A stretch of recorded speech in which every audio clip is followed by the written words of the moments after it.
sent en Gandia i la Safor són privilegiats en varietats de banderines, taronges. Per exemple, te puc dir, a finals de setembre se cull la clausellina, una banderina que diu Prideu.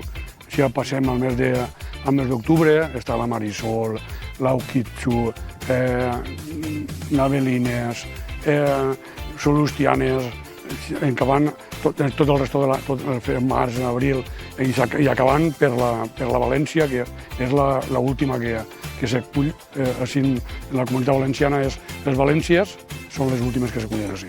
Les banderines, les Marisol, les Furer, les Tango, són tapetives mitjars. El que passa que les taronges grosses, sí, la Navelina, la Navel Latte, la Navel Power, les Valències, això, en 2 taronges fas un suc.